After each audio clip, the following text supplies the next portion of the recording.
स्वागत करती हूँ आपका अपने चैनल बीएमएस लेक्चर सीरीज में। बीएमएस लेक्चर सीरीज की लाइव क्लासेस ऑनलाइन स्टार्ट हो चुकी है, वो भी फ्री ऑफ कॉस्ट, जिसकी लिंक डिस्क्रिप्शन में दी हुई है। आप टेलीग्राम से जुड़ के हमारी इंफॉर्मेशन ले सकते हैं।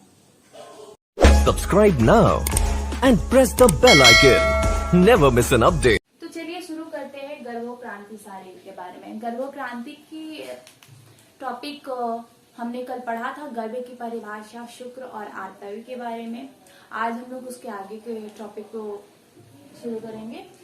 तो गर्भोक्रांति शारीर के टॉपिक में आज हम पढ़ेंगे गर्भ विकास की अवस्थाएं और मानसानुमासिक गर्भ वृद्धि, यानी कि गर्भ के विकास में कौन कौन सी अवस्थाएं होती है और मानसानुमासिक गर्भ की वृद्धि के बारे में। कल हम लोगों ने पढ़ा था गर्भ की परिभाषा, शुक्र और आर्तव के बारे में।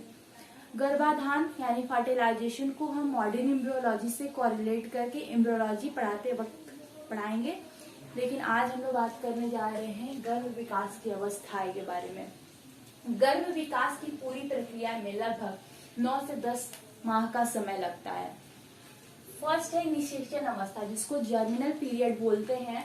लगभग 3 सप्ताह से या ओवम के फर्टिलाइज होने से लेकर यूट्रस में इम्प्लांट होने तक की अवस्था को निषेचन अवस्था बोलते हैं।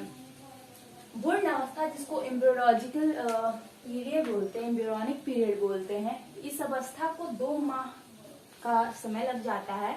इस अवस्था में गर्भ की प्रारंभिक विधि, जनन स्तर, अपरा निर्माण और नाभि निर्माण की प्रक्रिया प्रारंभ होती है। और गर्भ विकास की थर्ड अवस्था है गर्भावस्था, जिसको बोलते हैं फीटल पीरियड। यह 2 मंथ से लेकर जन्म तक का समय होता है, जिसको गर्भावस्था बोलते हैं। 3 अवस्थाओं के बारे में हमने पढ़ लिया। अब पढ़ेंगे गर्भ की मानसानुमासिक गर्भ वृद्धि, यानी कि गर्भ मानसानुमासिक कैसे वृद्धि करता है और मास में उनके कौन से अंग प्रत्यंग उत्पन्न होते हैं, उनके बारे में जानेंगे। मानसानुमासिक गर्भ वृद्धि में प्रथम माह का श्लोक है, तत् प्रथमे मासे कलल जायते, यानी कि जो प्रथम मास में होता है उसमें आतव शुक्र के मेटिंग के फलस्वरूप कलल का निर्माण होता है, जिसको यह एक सेल होता है, जिसको मॉडर्न कोरिलेशन से हम लोग उसको मोरुला भी बोलते हैं, कलल को। ठीक है। द्वितीय मास की श्लोक है, द्वितीय शीतोष्म नीलरभे प्रक्षिपमानाना महाभूताना संघातो घन संजायते। इसका मतलब क्या हुआ? द्वितीय मास में गर्भ शीत यानी कफ, उष्मा, पित्त और वायु से परिपक्व होकर महाभूतों का संघात हो जाते हैं, यानी कि इनसे परिपक्व होकर ये एक घन रूप धारण करता है। यदि घन पिंड हो, यानी कि जो संघात जो बने होते हैं वो अगर पिंड के आकार का हो तो पुरुष होता है, और वो पेशी के आकार का जो घन होता है वो स्त्री होती है, और वो जो घन और संघात अबुर्ध होते हैं उस समय तब नपुंसक होता है। यानी कि सेकंड मंथ में पता चल जाता है कि पुरुष है या स्त्री है या फिर नपुंसक है।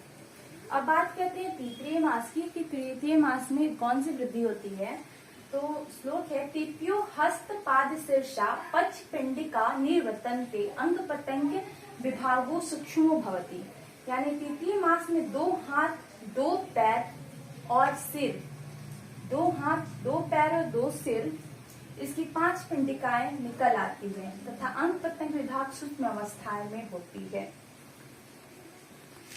अभी तक हम लोगों ने जाना गर्भ की प्रथम मास वृद्धि, द्वितीय मास वृद्धि, तृतीय मास वृद्धि। अब हम लोग बात करेंगे गर्भ की चतुर्थ मास वृद्धि, यानी कि चौथे मास में गर्भ में कौन सी वृद्धि होती है। तो श्लोक 1 चतुर्थी सर्वांग अंग प्रत्यंग विभागो प्रयुक्तरो भवति, द्वि हृदया च नारी दो हदिनी मात्रते, यानी कि जो चतुर्थ मंथ है उसमें सर्वांग अंग मान सभी अंग पर विभक्त हो जाते हैं, यानी कि सारे अंग विभक्त हो जाते हैं। और इस मंथ में नारी को द्विहृदया कहा जाता है, क्योंकि जो एम्ब्रियो है उसका हृदय होता है वो विकास हो चुका होता है, इसलिए बोला जाता है कि जो गर्भिणी है उनके अनुसार उनको भोजन कराना चाहिए। ठीक है, अब बात करते हैं पंचम मास की। तो पंचम मास का श्लोक है पंचमा मने प्रति बुद्धितरा भवति, यानी कि 5वें माह में गर्भ का मन पहले की अपेक्षा अधिक प्रबुद्ध हो जाता है। यानी कि जो गर्भ होता है वो एक्शन करने लगता है, ऐसे भी करता था लेकिन उसका जो मन होता है वो बहुत ही प्रबुद्ध हो जाता है 5th मंथ में आके। षष्ठम मास में क्या होता है कि षष्ठी बुद्धि का विकास होने लगता है, यानी गर्भ में बुद्धि का विकास हो जाता है 6th माह में आते आते। अब बात करते हैं 7th मास की। तो 7th मास की श्लोक है सप्तमी सर्वांग प्रत्यंग विभागों प्रयोक्तरा, यानी संपूर्ण अंग प्रत्यंगों का विभाग और भी अधिक स्पष्ट हो जाता है, यानी सारे अंग स्पष्ट हो जाते हैं। इस मंथ में भी बच्चों का प्रसव हो जाता है, लेकिन अभी बात करते हैं अष्टम मास के बारे में। अष्टे में दशथरी भव तयोजय, यानी कि माता एवं बालक दोनों का ओज अस्थिर होता है अष्टम मास में।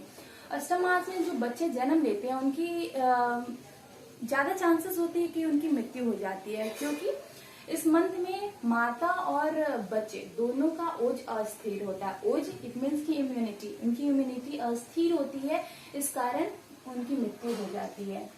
बात करते हैं नवम मास की। नवम दशमय एकादशे द्वादशा नाम तस्मिन् जायते, यानी कि नवम दशम एकादशम और द्वादश इनमें से किसी मास में गर्भ का स्वाभाविक प्रसव काल होता है, यानी कि इस मास में स्वाभाविक गर्भ का प्रसव काल होता है।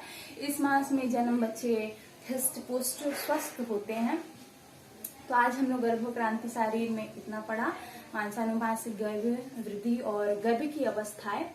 कल हम लोग गर्भक्रांति अध्याय के अन्य टॉपिक गर्भ उत्पादक सामग्री, यानी गर्भ के उत्पादन में कौन कौन सामग्री की आवश्यकता है, और गर्भ वृद्धिकर भाव के बारे में पढ़ेंगे।